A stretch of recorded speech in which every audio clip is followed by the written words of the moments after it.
All right, welcome back, everybody. Everybody is off to a great start this week. We have a new guest here this week. She is actually from the great country of Down Under in Australia. So this week we have Sasha Eburne with us. Sasha is a businesswoman. She has started her own business and now does business consulting. Um, so welcome to the show, Sasha. How are you? Great, thank you. Thanks so much for having me. Excellent to Yeah, we're finally excited. meet you. It's been a little while here organizing this, but I'm glad we got to it. So, We got here. um, yeah. So, Sasha, why don't you tell us a little bit about your business consulting gig, maybe from like a really high level to give people an understanding of what it is that you do, and then we can sort of branch out from there. Sure. So predominantly I work with predominantly women, although we're starting to get a bit of a following with some men and branching out into some other countries as well. We've got a few clients from Texas, so predominantly women in Australia, but now branching out. And we support them to really build that sustainable business that serves their life and not the other way around. So rather than, living in the life of the hustle, trying to always make ends meet, to really make a beautiful, sustainable business, but also a purposeful business as well. So something of impact, something that they can make a difference in, so that there's that extra layer of, this is why I get up and do what I do. And we work with them in terms of the business strategies, in terms of positioning to ensure that they're being seen by their audience in a category of one. So really, diving into, all things mindset, strategy and sales to elevate their business so that business starts becoming easy and effortless for them. I love that. I feel like as an entrepreneur, that's something that you would probably want to have access to, is someone else who's kind of like gone before you, done it, and can teach you the systems that are all in place. But I'm curious, like, how you got to this place to begin with. Like, it was working for yourself, having your own business. Was that something you always saw for yourself, or was this kind of an industry that you got introduced to at one point in your life? Were you looking to make a massive pivot? Like, kind of take us back to the beginning. Sure. So I'd kind of always been a serial entrepreneur. I had always felt like I was an entrepreneur in an employee's body. And I kind of was always jumping to and from jobs, chasing something better, or, something that was more fulfilling, or something where I was treated well. And it took a global pandemic for me to change my entire life. So I was working in the hotel industry. I'd climbed the corporate ladder. I went to college to learn, hospitality management, event management. I did all the things, and I just kept on wanting to climb that corporate ladder. I'd worked overseas in hotels and in events and planned events, and I thought that was it. I thought, do you know what? Potentially in hindsight, be there no global pandemic, I still might have been there because I wouldn't have known anything else. But being in the hotel industry over here in Australia, our hotels became the quarantine system. So that's where we housed all of our international quarantine. We were the first hotel that entered the program. So the hotel got shut down. We all got stood down, sent home, no job. Okay. So in the past, I had tried lots of different things. I'd tried a wedding business in the past. I tried some direct marketing. I'd kind of always tried a few different things because I knew that I wanted that freedom and that, I didn't want to have to always answer to someone. And it took the global pandemic, no job, to try lots of different things. So I jumped into a company called The Body Shop at Home, and we have the retail stores here in Australia, but we also have an online direct marketing. So I started doing that in the pandemic. Everybody was at home drinking their wine, doing online facial parties.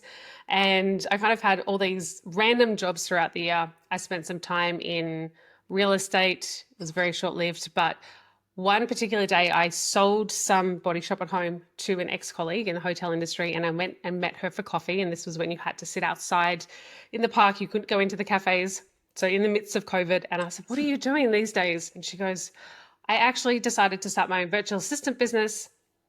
And she goes, "I make more money in 3 days than I did 5 days in my hotel job." And I was just like, shut the front door. Like this, like, what is this? I was always intrigued by other people's business models. So she told me about it. She added me to a couple of business Facebook groups, didn't really know much about it. And in hindsight, I should have jumped quicker, but I didn't. I just watched it, watched what was happening, watched what people were looking for. And then when I was in real estate, still, only a year or two, probably a year after the pandemic first hit, it wasn't a great week. I wasn't treated very well. Had really lame, boring tasks that were given to me. And I was just like, do you know what? I'm just going to try. So I created my business, created my website overnight, created a Canva logo, And within 24 hours, I was on a call with a potential client and I secured the client on the Zoom call. And that was it for me. I was just like, okay, this is the start of something. So pretty much for the next week, whilst I was working with this client and still working in my full-time job, I was going for toilet breaks and coffee breaks to go and have potential client conversations. And then I decided that I was just going to quit because I didn't like it. Wasn't happy. So within 7 days of starting my business, I went in and resigned. And I was just like, if I have all of the other hours in the day, I could have so many more conversations and eventually I'll get clients. In 3 weeks, I was fully booked. Wow. Wow. That's amazing.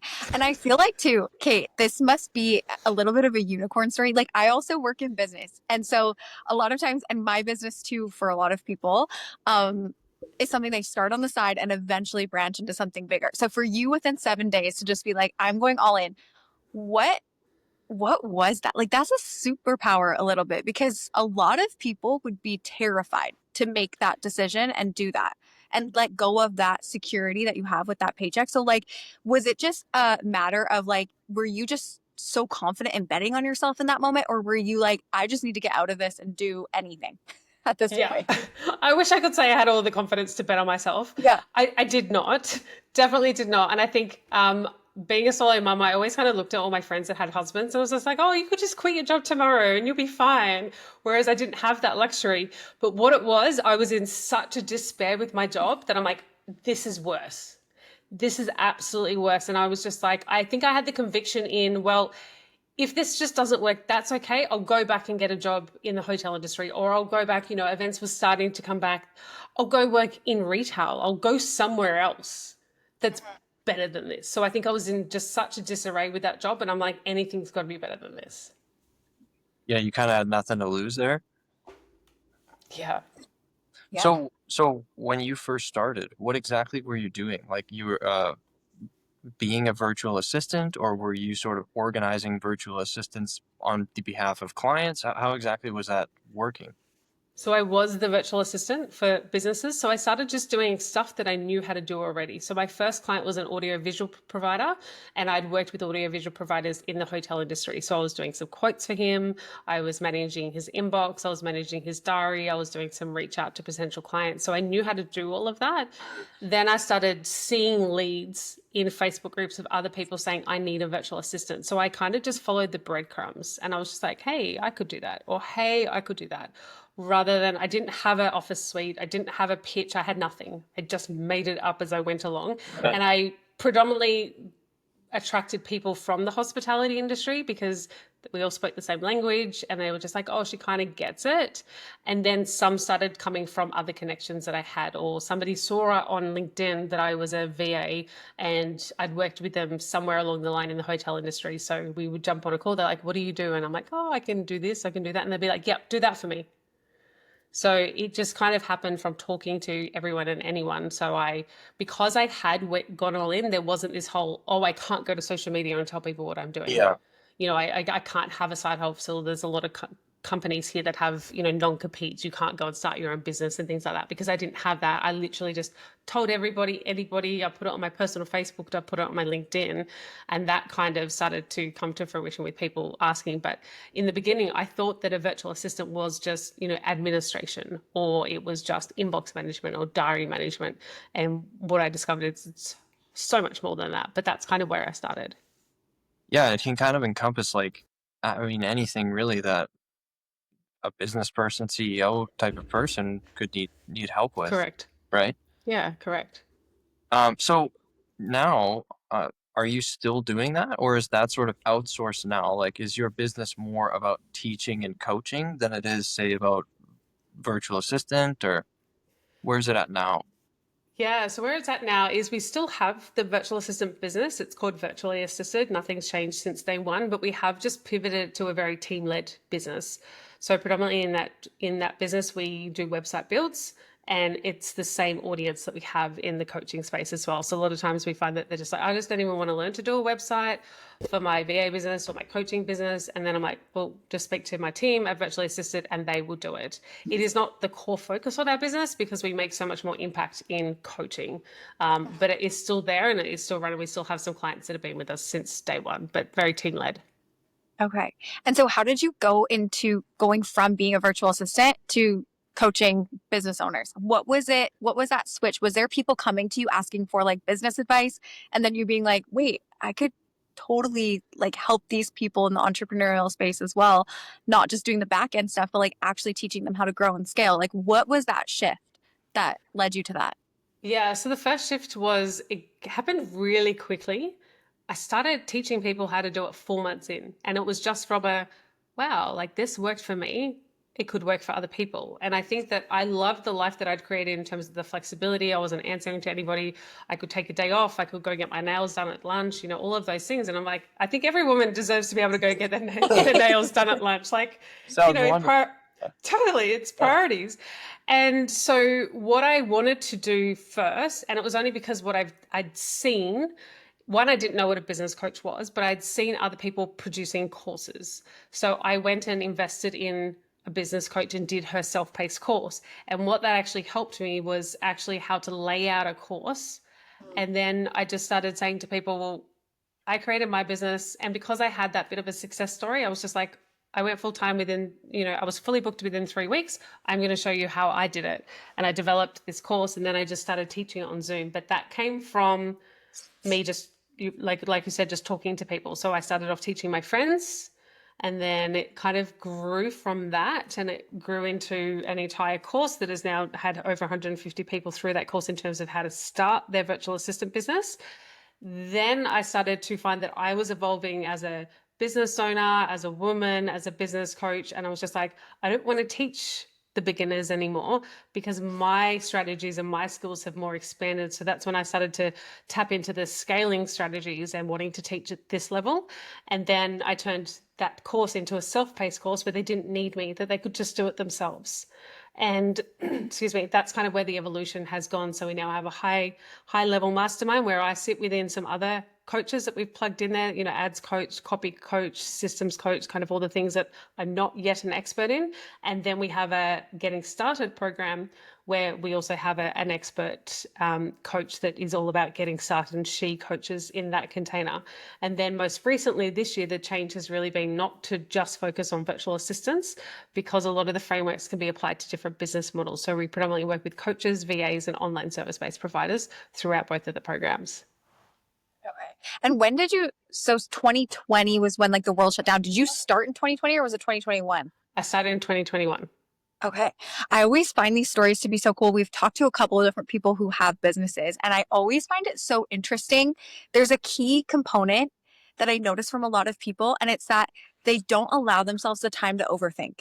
Like for you to have like started and just like seen success and you're like, I'm going to do this. I'm going to teach people to do it. Like within 4 months of starting your business, I think one of the biggest things that we kind of shoot ourselves in the foot is that we think we're not ready. We think we're not qualified. We think that no one's going to purchase from us or believe in what we're saying. And I think the people that see the most success, at least from, the people we've spoken to, are the ones that just are like, I'm going to go for it. Like I'm going to, drop all my bags at the door and I'm just going to go all in and I'm going to see what comes from this. And it gives them a head start because they're just going for it, first of all, but they're not wasting time. They're not wasting time contemplating or anything like that. And I feel like, at least from hearing your story, that seems to have been something that's been to your advantage as well. It's just like going all in and kind of, counting on yourself. Yeah, definitely. I just try a lot of things. And I think that's where I found what's worked because I'm not afraid just to try it. And then also when I started to notice the energetics of, I invested in somebody to show me how to, map out a course. And then, I'm expecting clients to invest in me as a coach. Then I was just like, well, for me to become a coach that's gone from here to here. I need to invest in the experts. So, I've done a lot of investment into my personal development as well as my professional development to ensure that I'm constantly learning, I'm constantly getting better strategies that have worked, and I pay to invest in coaches that have already done what I'm wanting to do. So, if they've sold out rooms of events, I go and invest in those sorts of coaches that can teach me how to sell out rooms of events for my coaching. So, I think that's the other thing as well, is I don't waste time, and I try things. I had an idea, I think it was last year or the year before, I had an idea to put together a membership. It was kind of what I thought we needed for our community. It didn't work. So I just pivoted and we changed it to something else, rather than sitting in there, oh my God, it's not working. Oh my God, rather than, okay, I had a problem, I gave it the wrong solution. We just need to change and we pivot. And I think that's the key, is just about moving fast, because business can move as fast as you want it to. And, when you say you only started your business in 2021, sometimes when people say it to me, I'm like, yeah, that's right. It wasn't that long ago. And I still have to keep reminding myself that's been really quick. But I think you're right. That's why I've just decided, and I just move, and I'm okay with, if it doesn't go the way that I want to, that it's not really a failure. It's just a lesson, and we get to pivot into a different direction. I think that's one of the biggest success characteristics of successful businesses, is that they are able to pivot and shift and change and innovate so fast, so much faster than others. And it allows them almost like a period where things aren't competitive, because the other people are still trying to solve some of those problems that they've got solved. Yeah. Obviously, like a tech company is just like a classic example. If you can innovate something a little bit faster than others, you might have a few months of people buying your product before everyone else even gets a chance to sell it to somebody. So it's a huge, huge, huge piece of a successful business. But I want to jump back for a sec on something that you said, and this kind of relates to, I mean, everyone, but mostly some of the people that you coach. And you said supporting people in a business that supports their life, rather than, and the way I took that, before I let you respond to this, is um, you can have a job that, we've talked about this before on the show, where they pay you a certain amount of money and they take things from you, whether you realize it or not. You have assigned a certain amount of time to them, and they can tell you what it is they want to do with that time. And if they pay you more, maybe they get more of your time, whatever that dynamic looks like. Versus the alternative side of that is, what do you want your life to look like, and then how can you make a living within that way of living? And everybody would probably give you a different answer. What is an ideal way of life for you? And then that means that there's a different solution for them as to how to make a living within that life. Somebody who wants to live on the beach in Costa Rica is going to find a different way to make money than somebody who's going to live in Vancouver, BC in a high-rise building, or somebody who's going to live in, I don't know, some European city, rural city. I don't know. Like, they're all a little bit different. So what, what does that mean to you, I guess? And then what do you get from other people in this, when you bring this idea up to them? Maybe mostly probably people who work a job, and you run this concept by them. Are they stunned by it? Does it make sense to them? Like, I think for me, what I have adopted in my life is that it's about the flexibility choice. And I don't work a typical week. I don't work a typical Monday to Friday, 9 to 5. I do work sometimes on the weekend, and I do work sometimes in the evenings. And that's so that I have that flexibility of choice to do what I do during my day. And a lot of people are like, oh, I feel sorry that you have to work. Like, we just spent 5 weeks in Bali, and they're like, oh, you had to work on your holiday. And I'm like, I get to work on my holiday. Isn't that cool? That while I can still make a difference, I can still earn a living, but also we can still go out for the entire day and enjoy Bali. And it's not like you have to rely upon annual leave, or you don't have to wait for the approval to say that you can even go. And I'm sure, you've had the same experience where you've been turned down to take time off or to have annual leave when, your employer says, no, you're not allowed. It's our busiest time. So that was a big thing for me. And I think that's what I see as freedom. And I have crafted my business to suit that and around that. And I think when I speak to people about it, it's more of it lands for them. They're like, it's kind of that crashing of, glass in their head to be like, what? There's a different way? Because we're so conditioned. We're so conditioned as we go through life that, You go to school, you go to college, you go to work, and you exchange your time for money. And that's what we're conditioned to do. And when you kind of give them all of these other opportunities, it's probably like actually like opening up all of their mind to be like, it could be different. So I think it's about actually getting them to see what an ideal life could be like. What is the vision? Get them to feel it, get to see it. Because when we talk about business, it's about how can you craft your business and craft your offers to suit what that looks like. So a lot of people come to me and they'll be like, Sasha, I just want to make my first $10,000 a month, but I don't want to have hire a big team, but they're sitting here charging $50 an hour. And when I break it down, I said, well, that means you need X amount of clients and X amount of hours. And when we actually break it out, they're like, oh, I'm not ever going to make my $10,000 a month because I don't have all the time in the world. So, crafting that to be like, well, why don't you do two $5,000 offers and we can just get those clients in really quickly and we can position it and we can market it. And they're like, oh, so even if you're talking to somebody in 9 to 5, just making them aware that there is something different, because you're right. You're giving up your time and you're getting paid for that. Whereas going outside of the box in terms of maybe building a business or doing whatever with your life, there are lots of ways to maximize the hours that we have. And a lot of people live in this box of, I've only got 38 hours in the week and that's all that I'm ever physically able to get paid for. So once we collapse the time component and actually put value on an outcome, we can actually price accordingly, or we can do the work accordingly. So it's not I'm going to give you 15 hours and you're going to give me $1,500, because then you are literally exchanging time for money, and time shouldn't be the currency No. at all. So that's what I think. And I encourage everybody to start thinking about how can you live your life a little bit differently, because I don't believe that we were designed to live and be dictated by somebody else, nor should we be contained to only earning a certain amount. And I think a lot of people in the population are just like, this is it for me. I'm I stuck here in totally this agree. job and this is it. And I think it's really sad that a lot of people are just coasting through their life, not knowing that there's something else. I totally agree. And I actually find it like disheartening when I hear people, oh, I would really like to do this, but either I don't have time because I have job that I work from 7 in the morning until 3:30 in the afternoon or whatever it is. And I always think in my head, I'm like, you only get one crack at this, and the priority here is showing up to some location to trade your time. And I'm not saying it's not a valuable thing, like, yeah, it's not like it's as simple as what I'm saying, where you just leave because you got to have Yeah. something else to do. But Got to feed.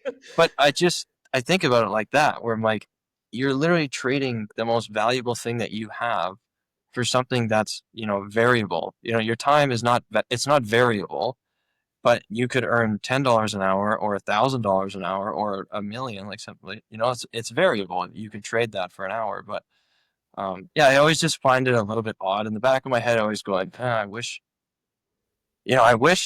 you could expand this a little bit further to have a better idea of what this could actually look like for you, and you could position the things that you really value in your life ahead of, making money, and you could combine the two for something that works for you as a really good outcome.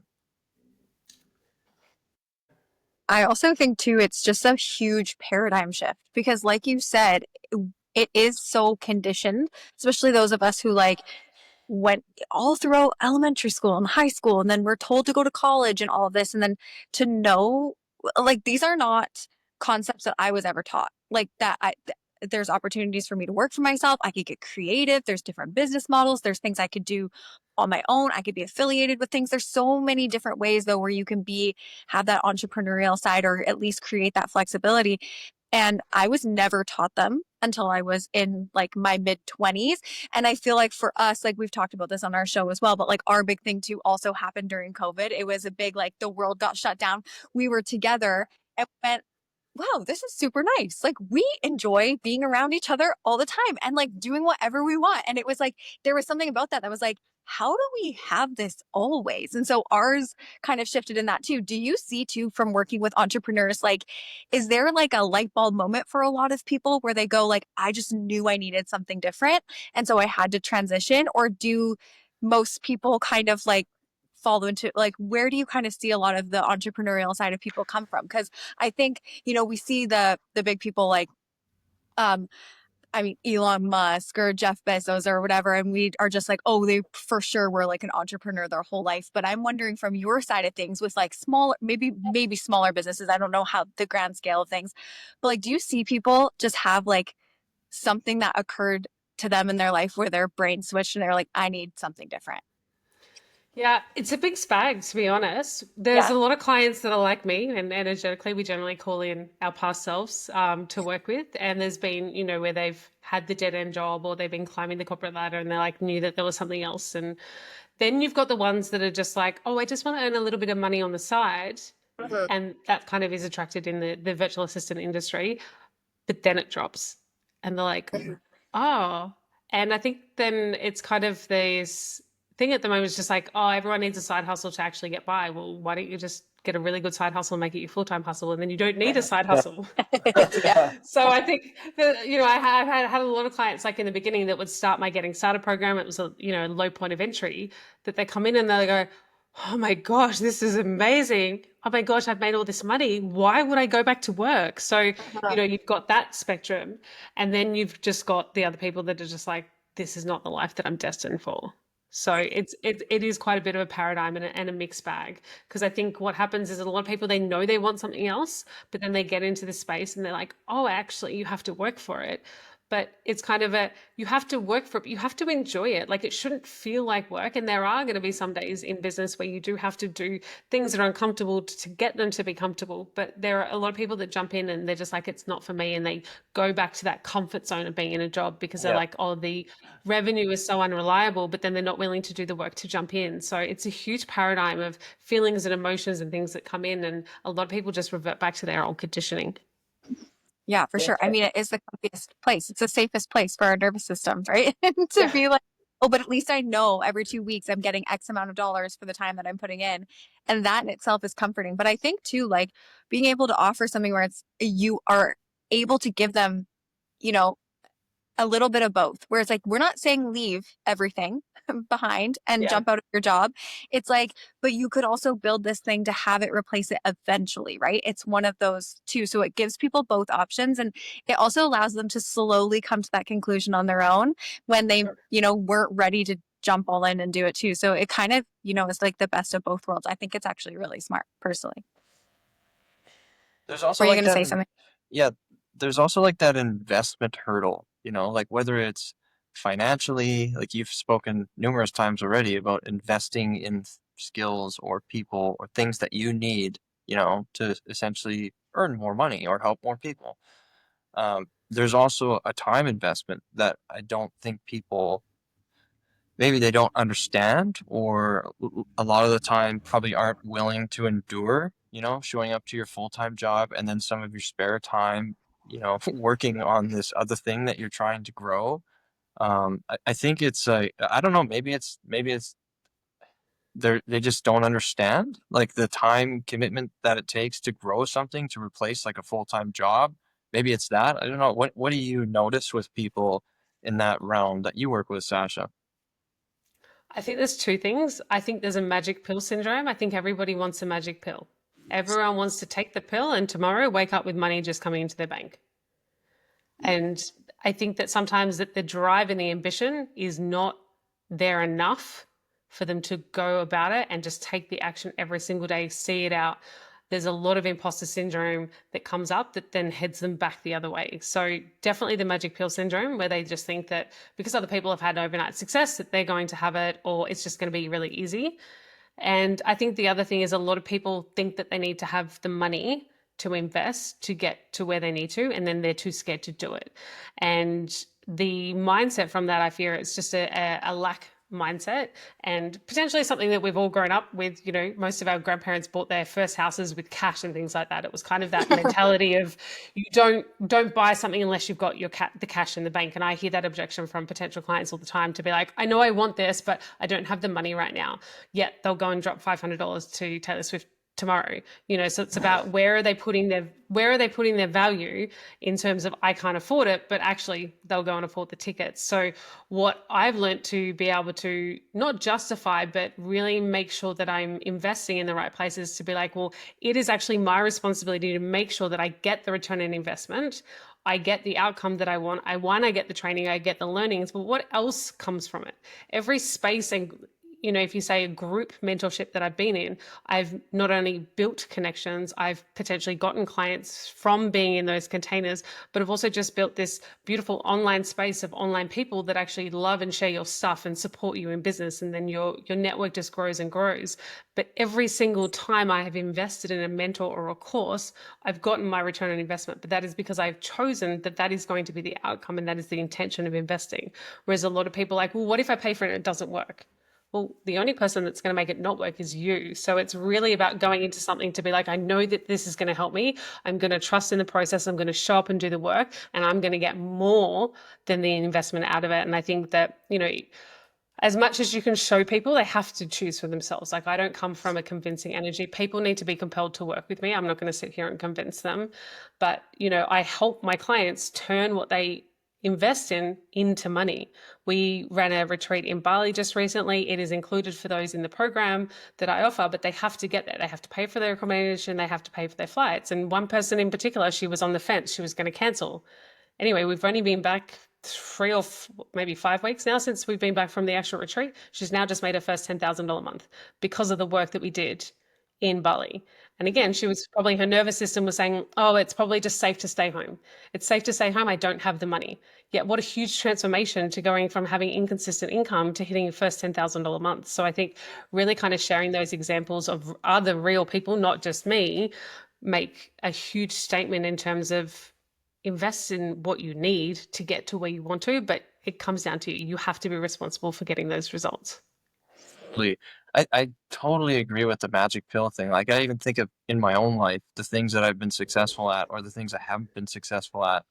In large part, they come down to, like, do I enjoy the really difficult periods, where you're getting nothing in return and you feel like you're working hard and you're just going day by day, working hard, getting nothing in return.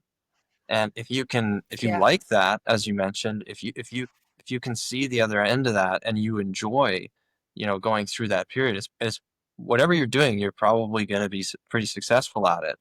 Versus the other thing, the other side of that is if what you're looking for is really at the end of the tunnel and you don't want to go through, that hard work day after day after day, getting nothing in return, yeah, nothing's going to work. There's nothing that you're going to, go out and find. No opportunity that someone comes to you with is going to work. There's zero of them.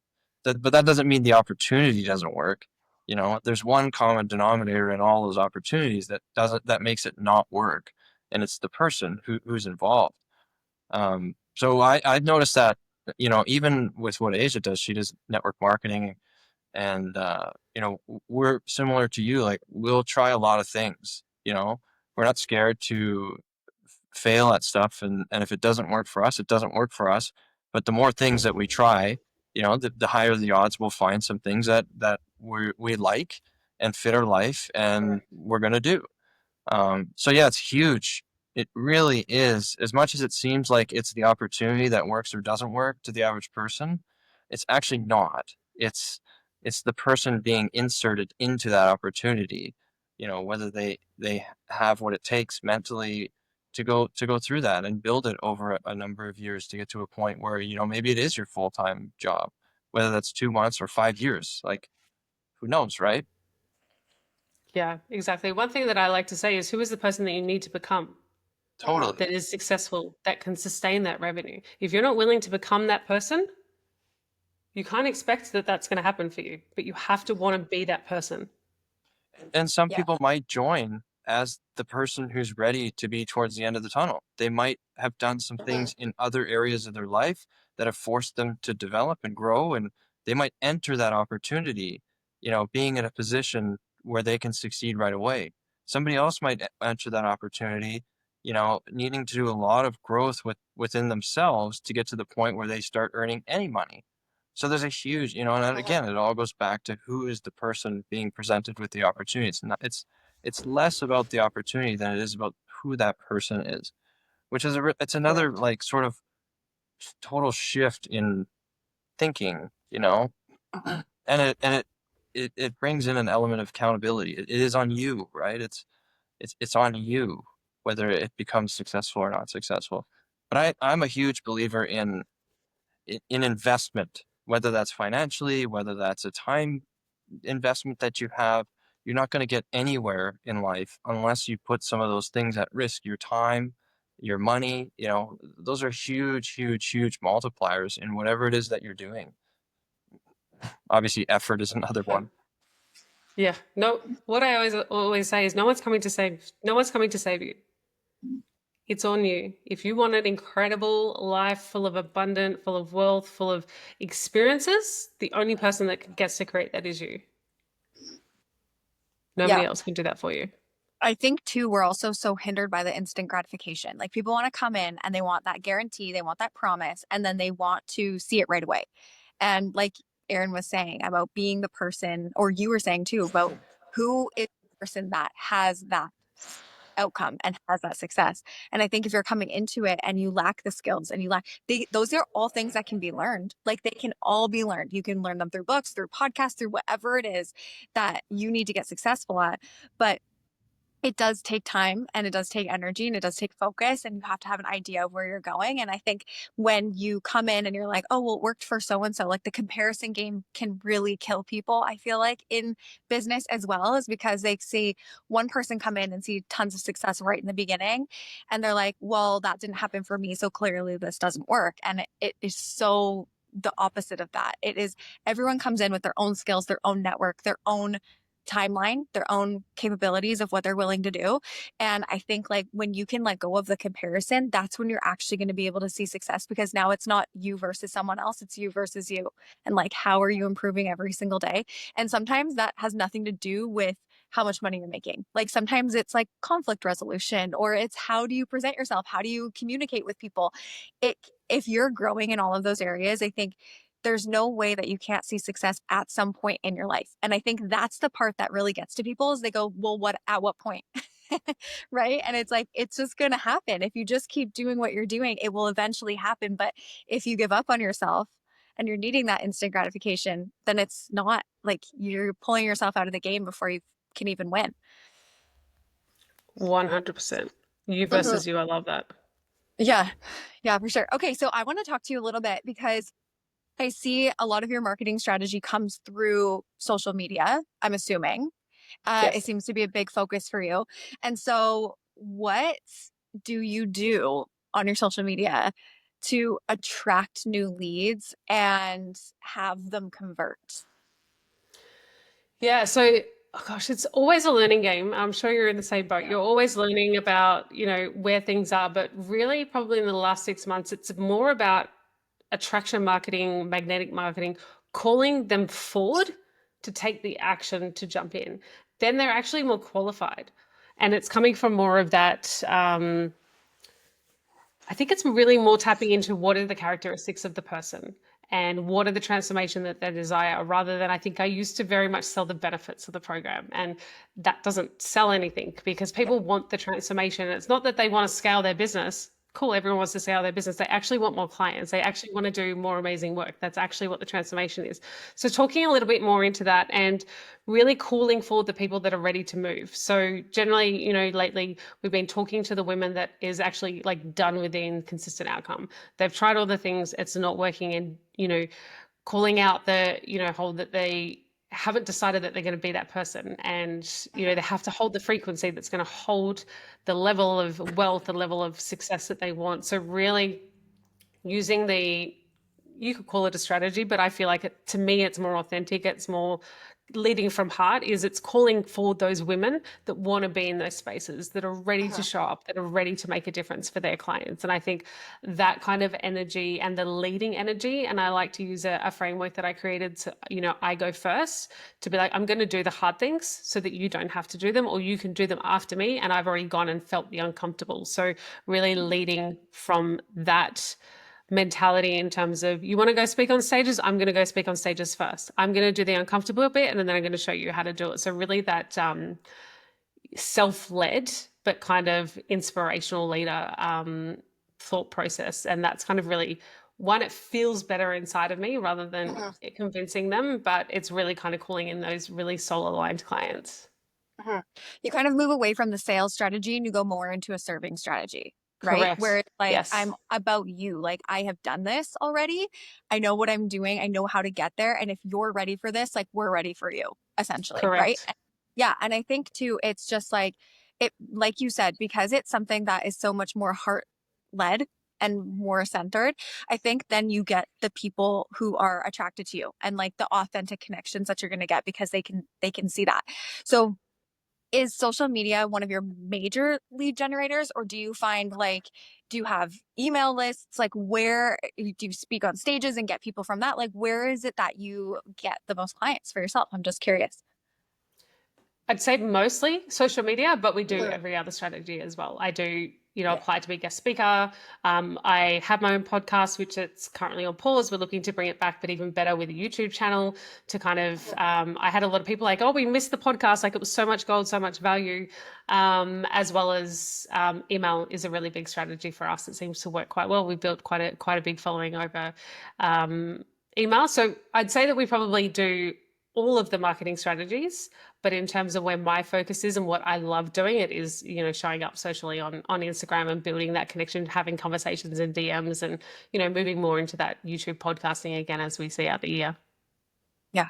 Cool. Do you run all your own social media, or is it something that you work alongside a team, like creative people? Like, how do you typically get it going? This has been a very long journey in social media Yeah. as it is in business. I've tried all of the things. Right now, we are currently engaged with a social media strategist. And at the end of this month, we are moving back to bringing it in to myself. I find that it just comes across so much more authentic when I do it. It feels good. It's not scarcity tactics. And actually, the content that I do in the moment, when things are channeled through, things come through to me, they feel good, or I'll take what happened in our mastermind and turn it into a reel because it's so potent and so powerful in there. That gets more reach, that gets more traction, that gets more clients' eyes on it. So we are going to be moving more into that. One, it's going to bring down a huge cost in the business in terms of expense, but I feel like if that's working for us, then it makes sense to bring it in-house. But we've done both. So that's kind of, we just kind of pivot and change and we try things. So I wanted to try somebody that was a senior expert in the space and thought that that would kind of grow to where we wanted to. It hasn't happened in the way that I expected it to, and that's okay. They've done some amazing work in the meantime, and I get to learn from what we've done and what they have done, and we can repurpose some of the content if we have. But yeah, moving back more into a big strategy for the coming months. Yeah, I think that's cool. And I appreciate your insight into that, because I think a lot of people, when they're in business, they think like, I need to outsource as much as I possibly can. But I think when it comes to social media, at least for myself personally, then you're kind of muting your voice. Like, you're muting what you want to actually share about and what's important to you, because someone thinks like, well, these are what the numbers are saying. And not that analytics are not important, but I think sometimes too, it's almost better to have like less eyes on something, but more engaged versus, as many eyes as possible, but none of them are really clicking with what your mission is about. You know what I mean? So I think there is a little bit of that balance there, but I've always personally liked social media as like my own sounding board and utilizing it myself. I've never outsourced it. And I don't think that I could. I think it would mute so much of like, who I am and what I like to share about and what I think and feel about different things. And so I appreciate your authenticity around that, because I think too, like you said before about just business and like trial and error and just allowing yourself to like try some things, see if they work, scrap the things that don't, pivot, do what it is that you need to do. And I think that's what makes successful businesses. So I think that's really cool. But yeah, I was kind of scoping out your social media and I'm like, it's good. So clearly, like, there's things that work there. High expectations. I think that we could do much better. Of course. Thank Yeah. you. We're Yeah. always going to be our own worst critics for sure. But I think too, just in this day and age as well, like social media is such an amazing tool. I think that people are so afraid to utilize it, or they're afraid to show up on there. And I just think like there's no other place, like, especially with like the industry that I'm in with network marketing, direct sales, like there is no other place where I can get in front of that many people all at one time and share the message that I'm going after. Right. So I think it's like, to be able to utilize it in a way that is aligned and authentic to you is so smart, because then it's like you're sharing with a bunch of people who are interested in what you do. And I just think like there's nowhere else that you can do that in this day and age, unless you are someone who's going and speaking on stages and doing all those things, which like I am not, at least not in this current season. So like to utilize, you know, the couple thousand followers that are there, it's like, I mean, you can't beat it. Yeah, I agree. And I think in the beginning, I thought it was hard. And I think we try to overcomplicate it. I think once you really tap into social media, like it doesn't have to be this full production. It doesn't have to be super produced, because actually more authentic content and more in the moment content is actually what's trending and what people like. The more raw the reels are, the more raw the footage is, the more people will engage in it and the more you'll actually draw people in, just because of the human essence of it. And I think once I worked that out, I was just like, it doesn't need to be this full mass production. It doesn't need to be hours on end spending producing content either. Like you can simplify it and only get it down to a couple of hours a week. So, you know, you don't always have to, you know, always think it's a service that you have to outsource. So I love the fact that, you know, you do yours the same and have kind of tapped into that as well. I've had this question Go turned ahead. down for a little while, Sasha, so I'm gonna ask it. Um, in Okay. the VA space, Yes. do you feel like that has been shipped kind of, I mean, we're obviously overseas, but we're both kind of in similar countries, Canada, Australia. Do you feel like that industry is being shipped to places like India or the Philippines? I've heard there's lots of VAs from the Philippines. And do you feel that those people in those countries can adequately do what it is that a business person would want out of a VA? Like, what advantage would someone in Australia or Canada have, assuming that they're getting paid quite a lot more than somebody from India or, you know, Manila? I think that, well, I know that there is a place for everyone. One, I also believe there's plenty of clients to go around for everybody as well. I know in the US and Canada, there's a lot of hiring even from Mexico as well. My brother lives in LA and has an outsourcing company from Mexico. So very kind of similar. We have the Philippines and we have India. I think that they serve a purpose. And I think that even in Australia, you could hire somebody and then not be what they look like on paper. And it's the same in the Philippines. And I think sometimes the Philippines get a bad rap because sometimes it is harder to work with the Filipinos. And I think what lets them down is a lot of times their schooling, is a lot of times they don't have the education that we have in America, Canada, Australia. You know, you know, not all of them can go to university because they can't afford it. So some of them I think are phenomenal. Some of them are just as good as, say, someone here. However, there are some of them that you actually have to sit there and like give them every second of the job and the specificity of it. You know, I've tried hiring offshore, but because of how fast I move, it was too slow and too much of a headache. And I'm like, I don't have time for this. Like, I would much rather pay somebody that can actually get into my head, pull out what I need, and just go and get it done and take initiative and all of that. So, you know, there's a place for all of it. And this isn't to discount people in the Philippines or India, because there are some people that I know that have had VAs there for, you know, 5 to 10 years. And, you know, now that they probably pay them a little bit more as well, and they are worth their weight in gold.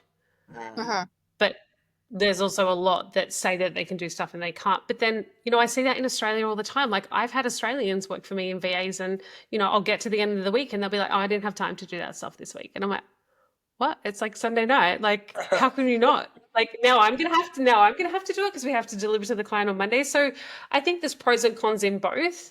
And I think it's about use them when you need it. And I think, you know, for people that start their business that really are earning quite low income, hiring offshore when they have a bit more of time rather than the money can actually work in their favor, because they might like be able to get somebody between $10 and $20 and it might help because they've got the time. But when you get to, say, a place where I'm at, I don't have the time to sit there and train them. I don't have the time to. I would much rather, like I said, I just want to pay for it done and not to have to worry about it. I mean, you know, even jumping on with you guys, it's incredible that, you know, my brand manager or my business manager has done all of that for me, and I get to have these amazing conversations where I guarantee it probably would have taken longer if I'd had somebody else that I would have to say, do this, like, you know. So there's place for both, and they both have negatives and positives. And I don't think that one's going to kind of like overcrowd the other. I think they all have their place. Yeah, there's probably a pretty big cultural difference too of the person looking to have the work done and somebody in India or somebody in the Philippines. Like there's probably a lot of misunderstanding that goes on with all that, not to mention just the they're probably not as skilled, obviously, as somebody in Australia or Canada. Like it's just kind of, as you mentioned, education. I'd like to touch on your Bali retreat here before we let you go here, Sasha. Can you tell us a little bit about what it is that you guys do? You mentioned a little earlier that it's part of the program that you run through your coaching business. So what exactly does the group do there? What's sort of the intent of the trip, and what is taken away from that trip for the people that go on it? It's a great question because the intention for the retreat ended up not being what the retreat was. So it's the second time we've done it. Last year was very strategy heavy with a little bit of maybe breath work in it, some, NLP practices and things like that. It was kind of just dribbled through it. And this year I literally threw, sorry, neuro-linguistic programming. So Oh, that's where I did a lot of my coaching practices and formal qualifications. And it's more about supporting the mindset and rewiring the mind in terms of the way that we think and feel about things. And it was just kind of dribbled through. And they loved it. They got great transformations. But then the more of the journey that I've gone on in the last 6 to 8 months has been really tapping into that leader, that more into that intuitive spiritual space in terms of how can we actually become so much more in alignment to ourselves and embody who we actually want to be to then create these successful businesses. So the night before I was putting together the slides and I literally threw the whole thing metaphorically in the bin because it was on Canva. I'm like, this just doesn't feel right anymore. It doesn't feel right to sit here and just talk at them and give them business information. So at last minute, we changed it very dramatically and very much started to influence we did a lot of breath work, some spiritual activations. I've recently become a sound healer. So we did some sound healing and vibrational medicine. We did water meditation. It was more of a trickle of business strategy into it, but it was really all about connecting with that future self and really all about who is the woman that I need to become to create everything that I want to create. And actually, I feel that we've had so many more transformations doing it like that. And that's actually the real work. That's the real work. Because once they can actually connect with their future selves, they can really identify, feel, see, hear what it's going to look like for them in the future. They can actually take the steps to adopt that in their business. They can then go and take the action. They're not going to sit here in this fight or flight, the imposter syndrome, all of their I'm not good enough, because they've done the work on themselves. So that's how that retreat went. And we do it every year. It's not always going to be in Bali. Next year, who knows? We could be on the other side of the world. But we're going to do it every single year, maybe even more. And I think because I'm tapping more into whatever kind of comes through, is it could be very much like that again next year. I'm not going to know until we're a bit closer. We're in the planning stages, but that's pretty much how this retreat ran. What's your thoughts on So, running a retreat like that? Like Asia and I have discussed that at some point. It would be really cool to get like a community of people together and go somewhere and do something productive, as part of a little trip, but also a way to either learn something or better ourselves or whatever it might be. You know, what is your thoughts on running a retreat, and is it something that you really enjoy doing, and for what reasons maybe you do or don't like it, or I love it. I love retreats. I think I still have that event manager hat in me. I love pulling people together. Quite a social person as well. Like always on the weekend, I'm like messaging my friends, like, who's free? Let's catch up. Let's do this. I'm kind of just that planner, and I love the energy behind planning the retreat, talking to the overseas suppliers, making sure everybody gets there. So the organizing I love, even though the team do a lot of the heavy lifting, and my business manager is an ex-event manager for that reason. And I think what I love about it is the excitement from people to being like, yeah, I'm actually going to invest my time to actually go and work on myself or my business. So, the fact that they're going to take time away from their laptop, actually connect with people that they've only seen on an online forum, I think is really special, because I think humans need to interact with humans outside of Zoom. Zoom is great, and I love that we can connect on the other side of the world, but I think human connection is so important. And just the friendships that were formed with the ladies that were there, I think it's just incredible to see. I know that there's some other ladies that wanted to go, but then they saw the connections that came out of there, and they're like, oh my God, I have to be there next time. So definitely the community connection, I think, is the biggest piece, but also giving them the time and the space to grow and learn as a person, I think is really important. I've been lucky enough to be able to attend retreats and be on the other end and receiving end and be a participant in the room. And I've had so much personal growth that way as well. So I think being able to give back and do that for my clients, I think is really special. I think that's cool. And I think the way you ran it as well, I'm always in, oh, I'm always intrigued in that style of retreat as well, because I've attended a lot of retreats or conferences where it's a lot of information overload. And then I think it's hard to, okay, well, how do I take this now, all of this, and apply it to who I want to become or the outcome that I want to achieve or whatever. And I think you having a bit of balance is important, because it's like, okay, yes, you want to have this information, but then you also need the time and the space to like really sit with it and integrate it and think of how it applies to your life, because it's so easy to go receive all this information, go home, and then come back to your life and kind of leave it at the door. And so I think like having the space open where there's obviously elements of both, but also learning how to integrate what you've learned into your life. I think that there's a lot of times there's just, we don't give ourselves enough time to do that. So I think that it, to me, hearing that concept doesn't surprise me that people would have left that and been more successful or seen more wins coming home versus just talking about business strategy or, those sorts of things. I actually, to me, that makes perfect sense. Yeah, definitely. And I think we also allowed enough time for free time as well. I mean, if you're going to Bali, you don't just want to be in four walls Yeah. the entire time. So, some of them were saying, I'm going to go to this hair salon. Who wants to come with me? Or I'm going to go shopping here. Or I'm going to go to the beach here. And I thought that was really cool to actually, they didn't have to go and tack on 3 days either side if they didn't want to. You finish at lunchtime, you can all go and have lunch together. You can actually go and enjoy what Bali has to offer and still be able to intertwine that in and actually have that R&R time so that they can decompress from the day. I think there's nothing worse than going to an entire day conference to be like, oh, okay, well, now we've got to eat and now we go to bed and now we're back up again for the next morning, because, it's not peaceful. And then you kind of need a holiday from your holiday. So I think it was a really great structure to allow them to actually enjoy the beautiful presence of Bali that we were in. Yeah, that's so cool. Yeah, it sounds like a great event.